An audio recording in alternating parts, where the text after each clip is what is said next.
Chapter 3. The Pieces. The air in the Morley Mill didn't just sit, it throbbed. It was a thick, humid soup of lanolin, machine oil, and the fine, invisible fly of wool dust that settled deep in the lungs. To Lavinia, the sound was a physical weight, the clack, whir, clack of 1,000 bobbins spinning faster than a human eye could follow. She stood at the end of the long spinning frame, her bare feet gripping the oil-slicked floorboards. At 20, she was a veteran of the mule. Beside her, her sister Eva moved with the same rhythmic, haunting grace. Piece, catch, twist. Piece, catch, twist. Lavinia's eyes never left the moving carriage. 1,000 threads ran like silver nerves from the bobbins, and when one snapped, too fine, too tense, or simply weary, it was her job to plunge her hand into the mechanical jaws and tie the ends back together before the rhythm was lost. It's just like home, Lavinia thought, her fingers dancing over a broken end. Everything is under too much tension. One pull too many, and the whole line goes slack. If I'm fast enough, if I'm quiet enough, maybe I can tie the world back together before Mother notices it's broken. The fly itch in her throat made her want to cough, but she swallowed it down. A cough meant a lapse in focus. A lapse in focus meant a finger lost to the gears, or worse, a scutching from the overlooker. "Viney!" Eva hissed over the roar of the belts. She pointed toward the far end of the room where the overlooker stood, his pocket watch out.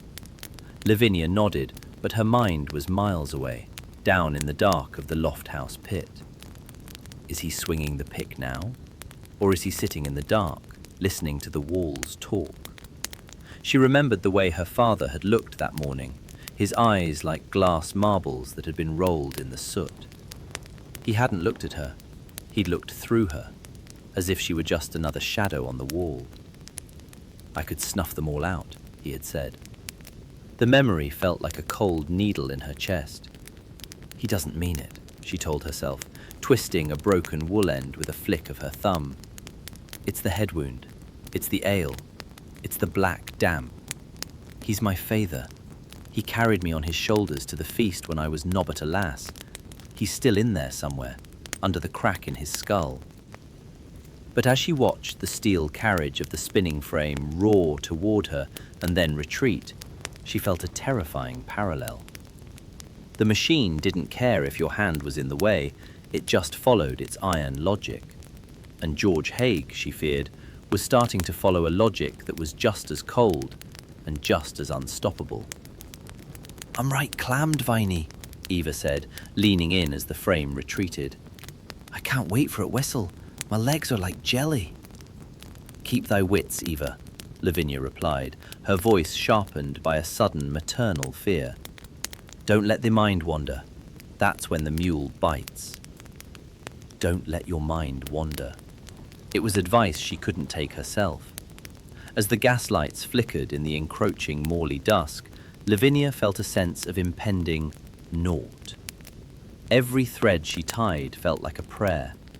Stay whole, stay strong, don't let the tension break. But deep down, in the place where the mill noise couldn't reach, she knew the truth. She was a piecer, yes, but some threads were too frayed to ever hold a knot, and some machines were built to break everything they touched. The whistle blew, a long, mournful shriek that signaled the end of the shift. But as Lavinia wiped the grease from her hands onto her apron, she didn't feel the usual relief of heading home. Home, she thought, looking at the darkened windows. Home is where the real work begins, and there isn't a piecer in all of Yorkshire fast enough to fix what's coming.